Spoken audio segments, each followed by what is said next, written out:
Hello everyone, welcome to another science video with the Mammoth Site.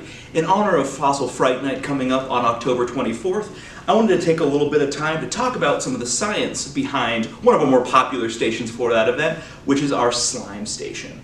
Now what's really cool about slime is it's a great opportunity to talk about a whole bunch of different scientific concepts, especially involving chemistry and physics, but then we can then take those and talk about why they're important for other things.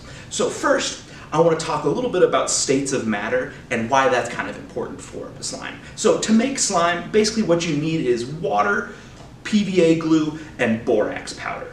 Now, when these are all in their own spots, borax powder is a solid, think of it kind of like, think of it like baking soda or something like that. Water is a liquid, and PVA glue is a liquid, but it's kind of in between.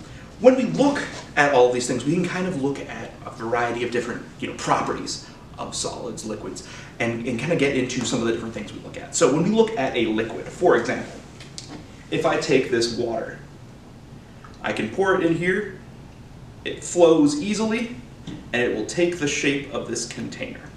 If I look at, say, my popsicle stick, I put it in this container, it does not take the shape, it maintains its own shape.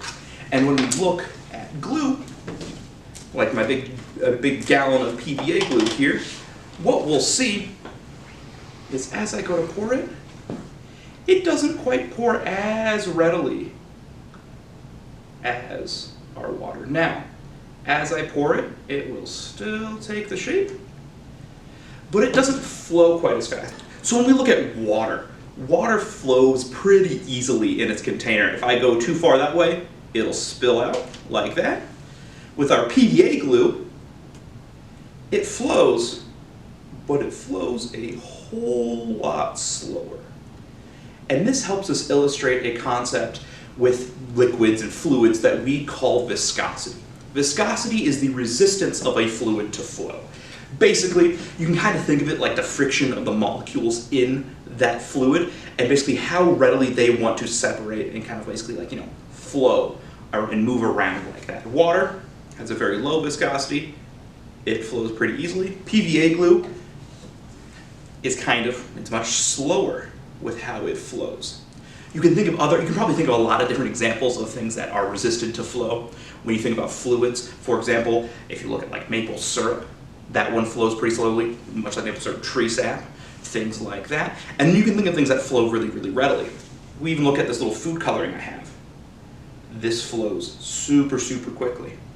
And so we can see how that viscosity kind of basically affects how fast it'll move in its environment. Now, to make our slime, what we're essentially going to be doing is we're going to be combining a couple of different chemicals that will then change how our material interacts with itself. Now, when you're doing any experiment, it's always important to have proper personal protective equipment. The materials we're working with today aren't super reactive, but if you're allergic to certain things, some people have a sensitivity to borax, they might experience different things. So always just make sure you know what you're more comfortable with. And it's always a good idea to have goggles on, because generally it's a bad idea to get stuff in your eyes. And if you need gloves, are definitely usable in this situation. So first what we're going to do is we're going to take our borax and start dissolving borax into our water. Now what's really cool about this slime and this PVA is it also gives us an opportunity to talk about something called a polymer. Now what a polymer is a large molecule, so basically a large unit of something that is made up of a bunch of smaller individual, what we call monomers. So with PVA glue, or Elmer's glue, basically all of the biodegradable glues you might be using, those are examples of a polymer. Basically a polymer that stretches out really, really nicely. It's all repeating things like that. And what we're going to be doing by mixing our borax into here is we're going to be able to basically kind of cross-link some of these polymers, whereas this Elmer's glue flows pretty readily. It's a little bit slower than water, but it'll still flow. What we're going to use is we're going to use this borax solution. We're going to mix these together, and we're going to get the glue to basically kind of lock to itself and reduce its viscosity even further. Now, You can use specific measurements with this. Basically, the more borax you make, the more like rubber it's going to behave. But if you use a little bit less, it'll still be more like the PVA, that original glue. So just kind of figure out what mixture you want to use. So the first thing we want to do is we want to pour our PVA glue in there. And then just a little bit of water. And the tiniest bit of food coloring.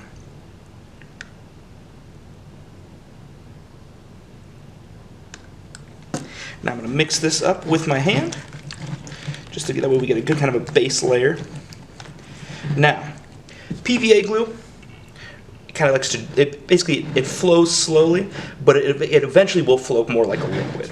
What we're going for is we're going to try to create a polymer, which is basically a large molecule made of smaller molecules that will then have what we call viscoelastic properties, which is a fancy way of saying sometimes it'll be really viscous, sometimes it'll be more elastic. Basically, sometimes it's a solid, sometimes it's a liquid, depending on the situation. Now, as I add our borax solution and mix this in with my hand, what we'll start to see is that basically it's starting to kind of clump up together, and it's basically making a little bit of a glob.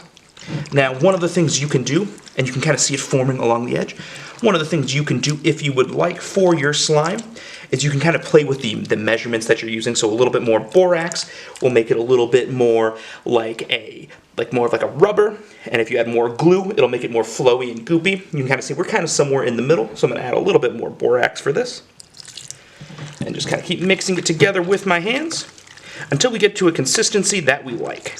Now, contact solution is a good thing to add because it'll basically make it less sticky overall. And so that way, that one's really good for if you're trying to get like a Play-Doh consistency. But you can kind of see it went from being this really flowing liquid into kind of this slime material like this. Now, what's really cool as we start mixing this keep mixing this together, it'll slowly kind of, now it's taking that color, and if we look, basically what we're doing is I'm squishing it in my hands to make sure we get all that color nice and through, get it all mixed together. And then we'll keep messing with it. Adding a little bit more borax solution as needed.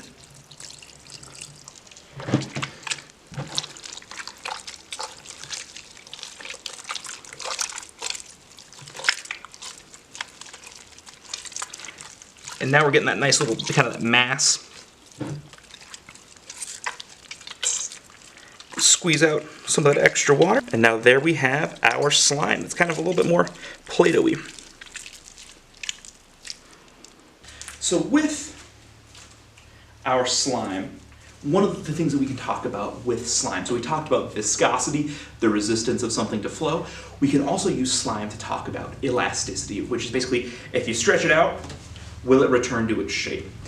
And when we can see with this is that we've got times where it's viscous and times where it's elastic. So for example, if I stretch out our slime a little bit and then hold it by one end, kind of like how we were talking about how it'll flow, it'll slowly start stretching itself out. Basically the molecules are flowing that way, much slower than water and even the Elmer's glue. But what's really cool is I can take it and I can stretch it out like this, and if I set it down on the table, it'll return to its original shape roughly. Now, with elasticity, when we talk about like forces and things that we're putting on this is also one of the really cool things we can talk about, because we can show if I stretch it slowly, it'll stretch itself out. You can notice a couple spots where it's starting to break a little bit. But if I take it and just really quickly rip it apart, it'll break into a bunch of pieces. Now this is extremely important, understanding elasticity, viscosity, viscoelasticity, and basically how much stress materials can take before they break is really, really important for one, deciding how we build things, but also for looking at how natural processes and natural phenomena happen in our world. A great example of this is things like earthquakes and how our plate, we're living on plates that are floating on our mantle. The mantle isn't really liquid so much as just this really kind of plasticky material. And eventually, if it moves too fast, it'll shear itself. But you can also see really cool examples of rock being deformed as it slowly stretches over extremely long periods of time. Now, how all of this relates as well. So we talked a little bit about, viscosity and things like that. We talked about polymers and how they're a bunch of pieces put together. All of these things are things we observe in our natural world. So I talked a little bit already about the stresses. But when we talk about polymers, I brought it up a little bit earlier in the video, but polymers are everywhere. So when we look at the food we eat, when we talk about starches versus sugars, complex versus simple carbohydrates, those are basically different complexities of polymers. Carbohydrates and starches are polymers made out of those glucose molecules, which are what we use to, to feed ourselves and sustain our energy. If we look at our DNA, the building blocks of what makes us us, those are polymers. When we look at the proteins that are built up our muscles and all of these organic tissues, those themselves are polymers. So when we look at chemistry experiments like this where we look at polymers, and then we can also talk about, viscosity and elasticity, all of these things are coming together in the natural world and in how we interact with our world to affect basically every aspect of our lives. So with that, I hope to see you guys at our Fright Night event on the 24th, and we'll see you guys next time.